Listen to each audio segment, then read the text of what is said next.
Kanalımdan ve mutfağımdan herkese merhabalar. Bir rulet darbesiyle hiç kalıp kullanmadan külah poğaça nasıl yapılır? Onun tarifini vermek istiyorum bugün sizlere. Tarifimize hemen başlayalım. 2 su bardağı ılık sütü uygun bir kaba alalım. 1 yemek kaşığı toz şeker. Yarım su bardağı su. 1 paket kuru maya.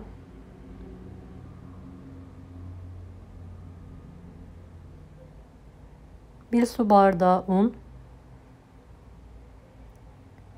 1 tatlı kaşığı tuz. 3 yemek kaşığı sıvı yağ.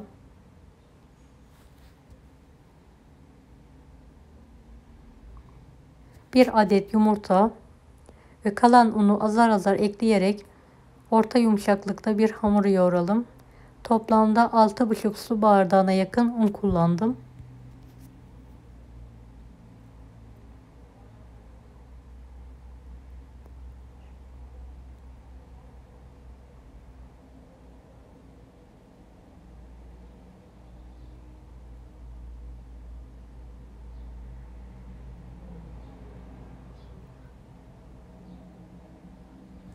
Evet, hamuru toparladıktan sonra tezgah üzerine alıyorum ve pürüzsüz olana kadar 2-3 dakika yoğurmaya devam ediyorum. Yoğurduğum kaba tekrardan alarak üzerine 1 yemek kaşığı sıvı yağ ekliyorum ve tekrardan yoğuruyorum. Üzerini kapatarak kendi halinde mayalanmayı bırakıyorum.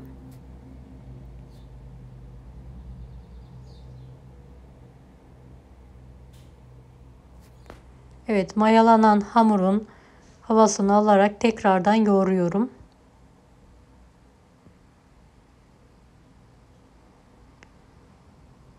Mandalina büyüklüğünde bezelere kesiyorum hamuru.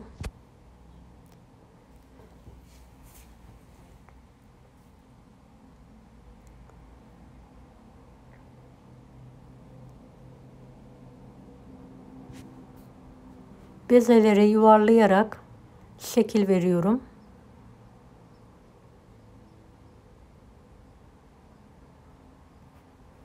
Videomu bu kısma kadar izlediyseniz yorum kısmına herhangi bir emoji bırakırsanız bana destek olmak için sevinirim.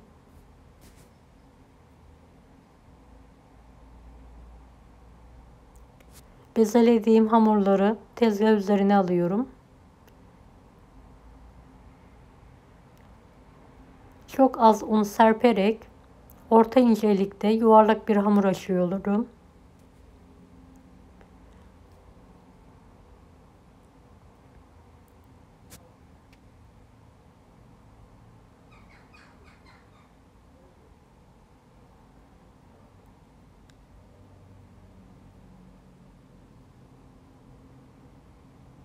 Evet, açtığım hamuru ruletle tam ortasından yarıya kadar kesiyorum. İçine top peynir koyarak kendi etrafında döndüre döndüre külah şekli veriyorum. Dilediğiniz iç malzemeyi kullanabilirsiniz. Evet, diğer bezeleri de aynı yöntemle açarak şekil vermeye devam ediyorum. Patates, kıyma, çikolata da kullanabilirsiniz arasında.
Gördüğünüz gibi yapımı oldukça kolay olan bu külah poğaçayı sizler de evinizde sevdiklerinize yaparak ikram edebilirsiniz.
Evet, poğaçalarımı fırın tepsisine aralıklı bir şekilde dizelim.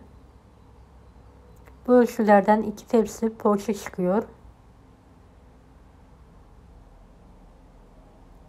Evet, poğaçaların üzerine bir fırça yardımıyla su sürüyorum.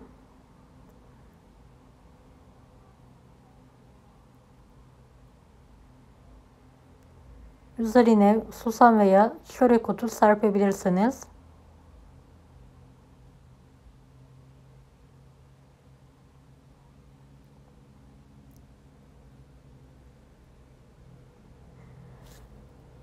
Kendi halinde 5 dakika tepsi mayası yaptırıyorum.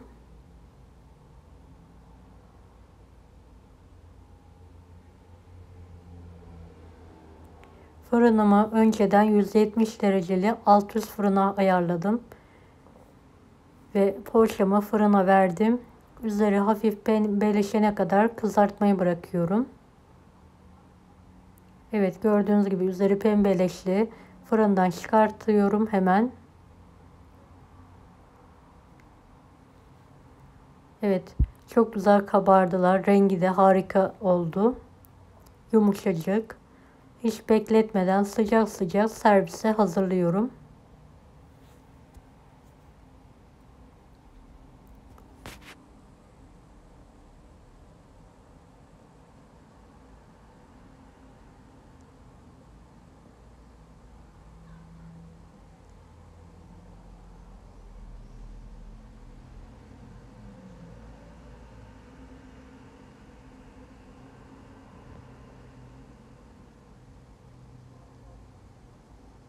Evet, bir tanesini yakından göstermek istiyorum. Yumuşacık oldu, gerçekten pamuk gibi. Deneyecek olanlara şimdiden kolaylıklar dilerim. Kanalıma ücretsiz abone olmayı unutmayın. Bir dahaki videolarda görüşmek üzere. Allah'a emanet olun. Hoşça kalın. Daha farklı tarifler için bunları da izlemeyi unutmayınız.